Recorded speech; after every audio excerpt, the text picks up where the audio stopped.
जय हिंद दोस्तों, स्वागत है आपका हाई आईक्यू एजुकेशन में। सबसे पहले तो आपको इंडिपेंडेंस डे की बहुत बहुत बधाई। आज मैंने ये वीडियो किसी सब्जेक्ट के स्पेसिफिक नहीं बनाया है। आज हम बात करने वाले 67th बीपीएससी री एग्ज़ाम के बारे में। आप जानते हैं कि पिछले 10-15 दिनों से इस एग्ज़ाम की डेट को लेकर जो कौतूहल मचा है और बच्चों में जो कन्फ्यूजन हो रही है, उस चीज़ को ध्यान में रखते हुए मैंने ये वीडियो बनाया है। क्योंकि काफ़ी सारे बच्चों को मैंने देखा कि वो अपनी जो स्ट्रैटेजी इतने दिनों से जो फॉलो करते आ रहे थे, उसमें कुछ ना कुछ चेंजेस करने की कोशिश कर रहे हैं। ऐसा इसलिए क्योंकि उनकी जो प्रेडिक्शन है एग्ज़ाम के डेट को लेके, और काफ़ी जो एग्ज़ाम के गुरु हैं जिनकी प्रेडिक्शन है, उनको अपना टेस्ट सीरीज़ वगैरह ये सब भी चलाना है। तो उस तरीके से जो सजेशंस बच्चों को दिए जा रहे हैं, उसको ध्यान में रखते हुए मैंने ये वीडियो बनाया कि आपने अभी इस समय क्या करना है और किस चीज़ को अवॉइड करना है। ठीक है, पहली चीज़ जो निकल के आती है एग्ज़ाम के डेट को लेके, एक चीज़ आप नोटिस करिए कि बीपीएससी ने 67th एग्ज़ाम की डेट को लेके कभी कुछ नहीं बोला। जो री एग्ज़ाम होना था जून में, उन्होंने एक एग्ज़ाम का कैलेंडर निकाला था जिसमें ये बोला था कि अगस्त का लास्ट वीक होगा, उसमें हम एग्ज़ाम लेंगे। डेट क्या थी किसी को नहीं पता। हाँ, लेकिन सबको ये लगा कि सैटरडे संडे एग्ज़ाम लिया जाता है, तो इस तरीके से 27 या 28 तारीख बनती है, तो उसमें जो है एग्ज़ाम को कंडक्ट करने के ज़्यादा चांसेस हैं। लेकिन एग्ज़ाम नहीं लिया गया मतलब आप देखिए थोड़ा ही टाइम रह गया है और कुछ पता ही नहीं है। बीपीएससी के आप वेबसाइट पे भी जाएंगे तो कोई नोटिफिकेशन इसके बारे में नहीं है। उसके बाद काफ़ी लोगों को लगा था कि सितंबर में हो सकता है। इवन कल का भी न्यूज़पेपर आप देख लीजिए, तो उन्होंने ये बोला कि सितंबर में अब एग्ज़ाम हो सकता है। तो अब देखते हैं कि इसमें इश्यूज़ क्या थे।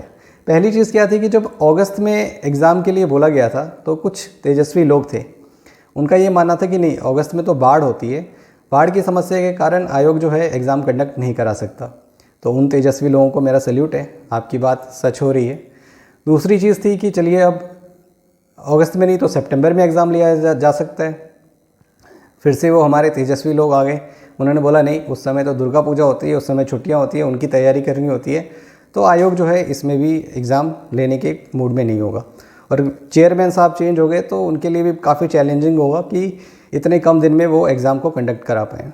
अब एक और बात आती है कि चलिए अगर सितंबर में नहीं तो अक्टूबर नवंबर में, लेकिन वो भी तो फेस्टिवल सीज़न है, उसमें भी तो दिवाली छठ पूजा होता है, ऐसा तेजस्वी लोगों का मानना है, तो उसमें भी नहीं हो सकता। तो फिर अब एग्ज़ाम कब होगा? दिसंबर में? सीरियसली, इतनी ठंड में आपको पता है क्या हालत होती है बच्चों की जो दूर से आते हैं, वो कुछ इस तरीके से होती है ना। जब आप शादी के मंडप में रूम लेके आप रहते हैं, काफ़ी बच्चे जो है मैंने देखा है, इवन मैं खुद रहा हूँ, कि जब आपको होटलों में जगह नहीं मिलती तो ऐसी जगह पे रहना पड़ता है, स्टेशन पे रहना पड़ता है। तो इस सिचुएशन में एग्ज़ाम देना जो है स्टूडेंट्स के लिए थोड़ा मुश्किल हो जाता है। लेकिन खैर, ये तो that is the jokes apart.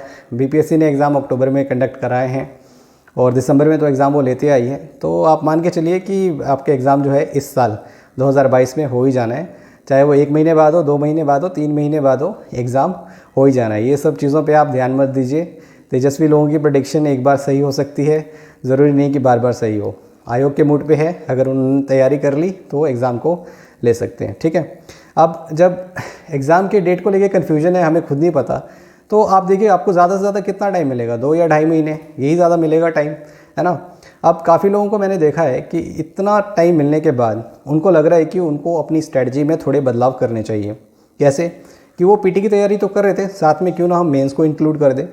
तो मेंस में क्या, आंसर राइटिंग की प्रैक्टिस शुरू कर देते हैं, है ना, किसी का टेस्ट सीरीज़ खरीद लेते हैं, और साथ में हम न्यूज़पेपर्स जो हम थोड़ा बहुत पढ़ते थे, अब उसका टाइमिंग थोड़ा और बढ़ा लेते हैं और खूब सारे नोट्स बनाते हैं।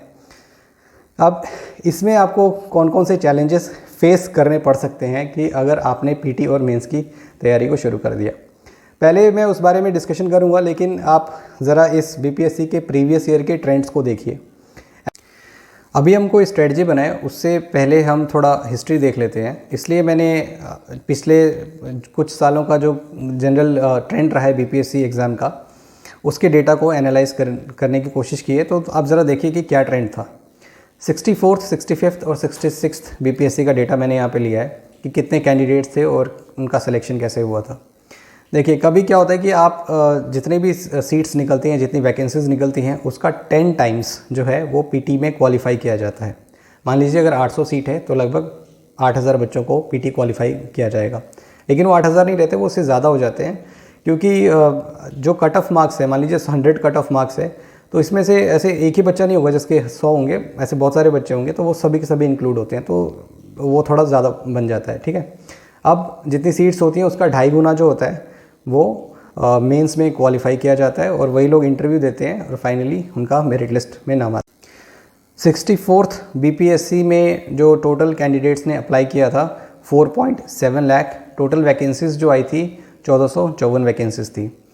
अपीयर हुए थे इस एग्ज़ाम में 3 लाख के लगभग, और जिन्होंने पीटी क्वालिफाई किया था 18,534 लोग थे, जिन्होंने मेंस क्वालिफाई किया था 3,799 लोग थे, और फाइनल सिलेक्शन हुआ था 1454 का, ठीक है। 65th BPSC पे देखिए 422 सीटें थी वहाँ पे, जो अप्लाई करने वाले लोग थे 4 लाख थे, सीट कम थी तो लोगों ने कम अप्लाई किया, और बैठने वाले कितने थे 2.57 लाख।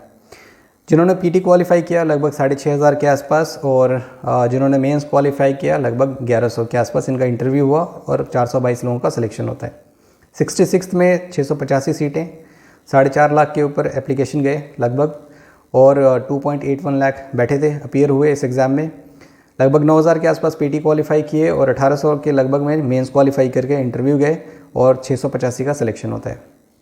67th BPSC, जिसमें से रिकॉर्ड तोड़ जो हुआ था लगभग 6 लाख से ज़्यादा, 6 लाख के आसपास आप मान लीजिए कि लोगों ने अप्लाई किया। अभी मैं क्यों पढ़ रहा हूँ एक्चुअली मैं आपको बताता हूँ। अब 5 लाख के आसपास लोग यहाँ पे अपीयर हुए थे, ठीक है। 10,000 के आसपास अगर रिज़ल्ट ये एग्ज़ाम ना होता, कैंसिल ना होता, तो 10,000 के आसपास पीटी क्वालिफाई करते, और टोटल सिलेक्शन में जो मेंस क्वालिफाई करते वो 2.1 के लगभग मान लीजिए 2.5 गुना 802 सीटों के लिए। और उसके बाद फिर ये रिज़ल्ट जिस तरीके से निकल के आता 802 वैकेंसीज़ के लिए। तो खैर हमने यहाँ पे देखना ये है कि 4.7 लाख लोगों ने अप्लाई किया था 64th में, लगभग 1.7 लाख लोग नहीं बैठे थे, है ना। 4 लाख में 2.57 लाख लोग अप्लाई किए, बैठे। तो लेकिन 67th में क्या हो गया, सिर्फ 1 लाख लोग ही नहीं आए थे। काफ़ी लोगों को लग रहा था कि लगभग 3.5 से 4 लाख लोग बैठेंगे, लेकिन इसमें काफ़ी ज़्यादा लोग अपीयर हुए थे। अब ज़रा कट ऑफ की बात करते हैं। कट ऑफ हमेशा 97, 98 जनरल का जो कट ऑफ रहता है मैं उसकी बात कर रहा हूँ। 64, 65th में ही, और उसके पहले वाले जो एग्ज़ाम हुए थे उसमें भी यही कट ऑफ रह रहा था। 66th में अब जो लोग 100 करके आते थे उनको ये लगता था कि वो काफ़ी सेफ़ है, लेकिन सारा गेम चेंज हुआ 66th में। 66th में जो कट ऑफ था जनरल का वो 108 नंबर था। ये किसी ने भी उम्मीद नहीं किया होगा कि 108 नंबर कट ऑफ जाएगा। जितने भी एग्ज़ाम के गुरु हैं हमारे, आई थिंक उनको भी ये प्रेडिक्शन नहीं होगी, लेकिन कट ऑफ हाई गया। काफ़ी लोगों को ये लग सकता है कि सर ये 4 लाख 5 लाख तो सिर्फ नंबर्स हैं, तो जो सीरियस कैंडिडेट्स हैं वो 15 से 20 हज़ार ही होते हैं। दोस्तों ये नौकरी के लिए अप्लाई करने वाले एग्ज़ाम्स हैं, ये IIT JEE वगैरह के एग्ज़ाम्स नहीं है जिसमें से सीरियस कैंडिडेट्स सिर्फ 1000 में होते हैं। इसमें से वो बच्चे भी हैं जो काफ़ी सालों से 5-5, 6-6 साल से पढ़ रहे हैं, इसमें वो संख्या ज़्यादा होती है। और ये आई ओपनिंग है कि जिस तरीके से बेरोज़गारी बढ़ रही है, जिस तरीके से कंपटीशन का लेवल बढ़ रहा है, उसी तरीके से सीरियस कैंडिडेट्स भी बढ़ रहे हैं। और ऐसा नहीं था कि 66th BPSC जो था वो कुछ ज़्यादा ही आसान आ गया इन कंपैरिजन टू 65th या 64th। लेवल वही था, लेकिन कट ऑफ हाई गया just because increase in competition. लोग जो हैं वो ज़्यादा जो हैं वो सीरियस नेचर के, वो ज़्यादा कंपटीशन में आ रहे हैं, इसलिए कंपटीशन जो है वो बढ़ रहा है। पीटी के लिए कंपटीशन जो है वो ज़्यादा बढ़ रहा है। मैं ये कहना चाहता हूँ कि आप देखिए इसमें क्या होता था कि जैसे कि मैंने आपको अभी बताया, पूरे स्कीम में आप देखेंगे कि जो अपीयर हुए थे 67th में वो 5 लाख के आसपास थे, सिर्फ 1 लाख कैंडिडेट्स थे जो अपीयर नहीं हुए थे। ये ट्रेंड भी आपको ये दिखाता है कि बच्चे जो है सीरियस हो रहे हैं एग्ज़ाम के लिए। अभी इतना टाइम आपको मिला फिर से वापस पढ़ने के लिए, तो आप ये मत सोच के चलिए कि आपने 100 किया तो आप सेफ़ हैं। अगर एग्ज़ाम उसी नेचर का आता है तो आप कुछ नहीं कह सकते, ठीक है। तो 108 नंबर लेके आना बहुत ही चैलेंजिंग है।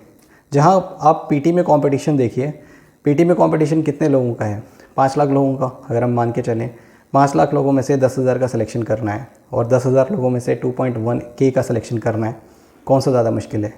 मुश्किल है पीटी, ना कि मेंस। इसलिए मैं ये चीज़ आपको ध्यान में, मैं आपको इसलिए दिखाना चाहता था ये पूरा डेटा लेके कि आप पीटी को अंडर एस्टिमेट मत करिए। मेंस क्या मैं बात करूँगा क्यों मेंस। मैं ये नहीं बोल रहा कि मेंस इजी है, इनकम मतलब हो ही जाएगा। मैं ये बोल रहा हूँ कि पीटी को अंडर एस्टिमेट करना बहुत बड़ी गलती होगी, क्योंकि कट ऑफ जो है वो बहुत ही ज़्यादा जा रहा है, क्योंकि कंपटीशन है वो बहुत ही ज़्यादा इंक्रीज़ हो रहा है। अब देखिए आपके पास जितना 1-1.5 महीना का टाइम रह जाता है, 2 महीने का, अगर आप मेंस की तैयारी अभी से शुरू करते हैं, आंसर राइटिंग की तैयारी, ठीक है, आपने वो शुरू कर दी, आप लिखते जा रहे हैं, लेकिन कितने दिनों तक? आप साथ साथ में तो पीटी भी तो कर रहे हैं, कितने दिनों तक आप मेंस कर पाएंगे? 15 दिन, 20 दिन, उसके बाद फिर आपको लगेगा नहीं नहीं छोड़ो उसको, वापस से पीटी में आते हैं, है ना। आप कहीं ना कहीं अपने पीटी की जो तैयारी थी उसके आपने जो मोमेंटम वहाँ पे गेन किया था, आप उसको लूज़ कर देंगे।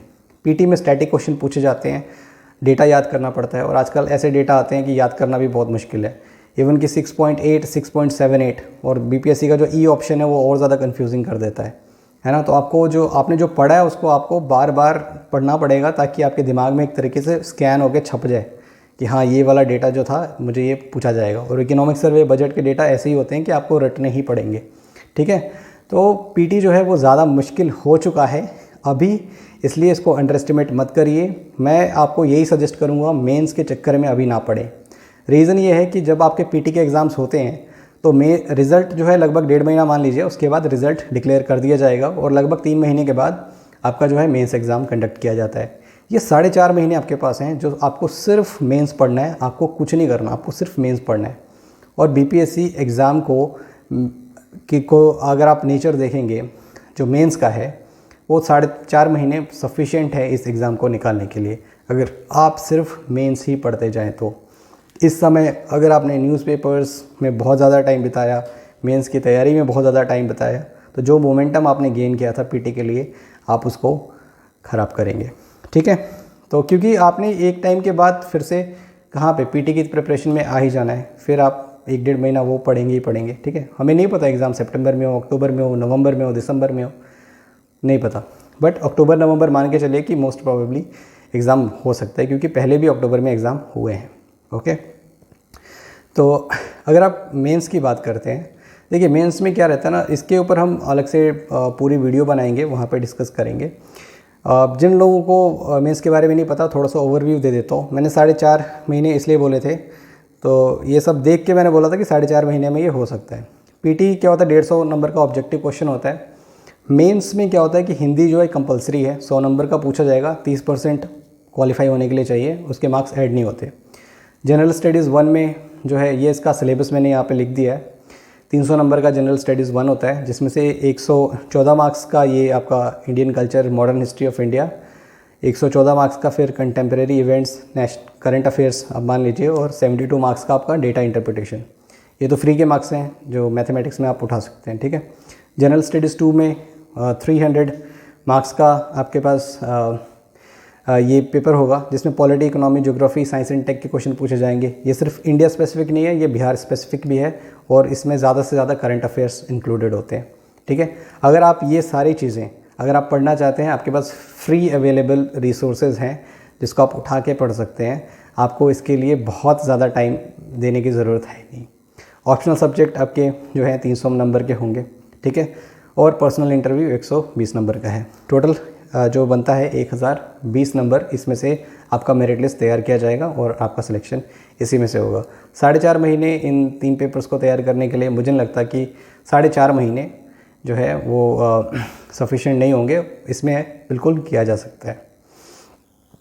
चलिए, तो इस ट्रेंड को हमने देखा था कि पीटी, अभी जो आप पीटी की तैयारी कर रहे हैं, मैं आपको ये बोलूँगा कि आप उसको कंटिन्यू रखें, ठीक है। इसमें आप अपना मोमेंटम लूज़ ना करें, जो भी नए नए करंट अफेयर्स आ रहे हैं उन सबको पढ़ते रहे, ठीक है। ट्रिवियल नेचर के करंट अफेयर्स आपने अवॉइड करने हैं।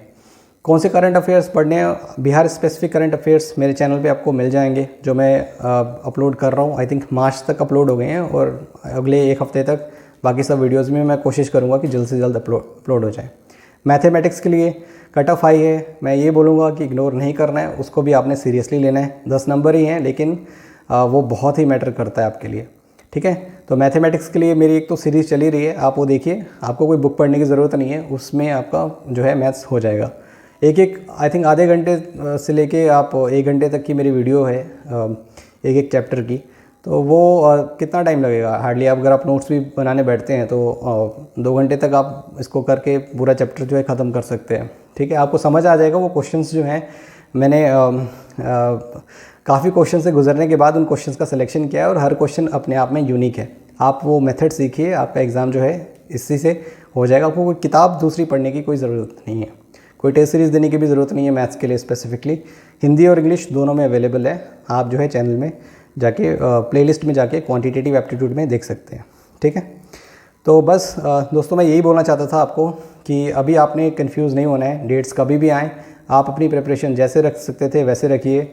ये ऊपर वाले को भी नहीं पता कि बीपीएससी ने एग्ज़ाम कब लेना है। ठीक है, जब भी एग्ज़ाम हो आपने तैयार खड़े रहना है, चाहे 1 महीना हो, चाहे 2 महीना हो, 3 महीना हो। ठीक है, कोई सरप्राइज़ एलिमेंट नहीं हो जाना चाहिए कि ओह मैं तो ये सोच के बैठा था कि 2 महीने के बाद एग्ज़ाम होगा, बीपीएससी 1 महीने के लिए, ओ मेरी पीटी की तैयारी गई।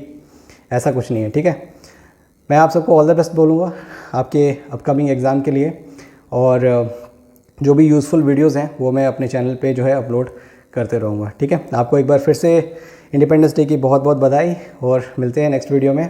धन्यवाद, जय हिंद।